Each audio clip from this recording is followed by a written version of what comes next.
would you say to people in the Black community especially who feel like you're siding with a racist presidential nominee?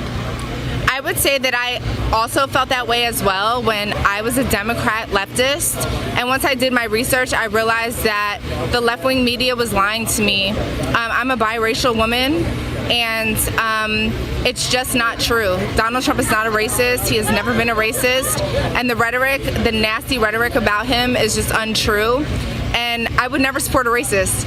So, you know, he's a great guy. He loves the American people. He doesn't care if you're black, white, gay, or straight. It's not a thing for him. And I spoke to him personally about it, and I was already up on game before that, but he's just an all-around good guy, and he cares about the American people. So I feel like people should do their research and know who he is. Okay, Amber Rose, you were on College Hill, so come, front of the class, let's talk now.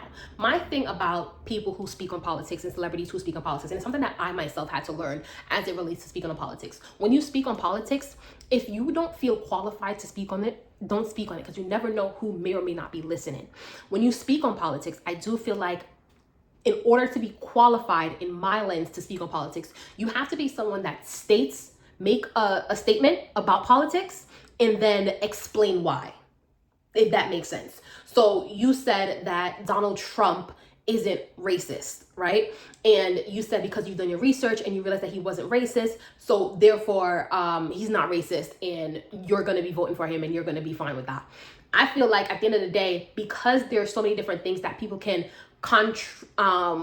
like so many things that are on the contrary to what you said, I feel like people can poke holes in what you're saying, right? So for instance, my response to you would be that, okay, well, he may not be an outright racist, but subconsciously I do feel like he is racist because the issues within the Black community is one that I do think go ignored in terms of we have the police brutality issue, right? And he's looking to give police officers immunity for the things that happen on the job, right? And really and truly what happens with police officers and civilians are a lot of times with the Black population. The stuff that happens with the Black population and police officers, Sonia Massey, don't really happen with the white population. So is it a race thing? Is it like a Black people thing? Is it a Black person issue? Absolutely. And he's completely ignoring it, saying that he wants to give police officers immunity. So for me, I would say he is subconsciously racist, because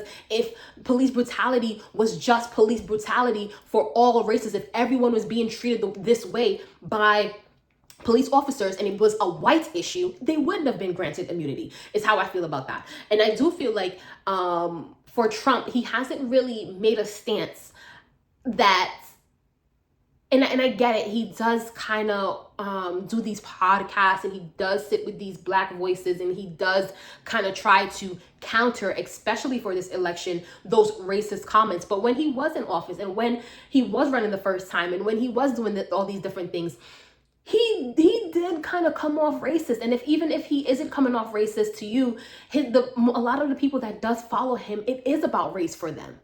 It is about making America, quote unquote, great again. And what does that mean in reality? But then also, what is the subconscious meaning behind that? So I do feel like he may not be outright racist, but what he stands for is interwoven in his policies or in the people who follow him.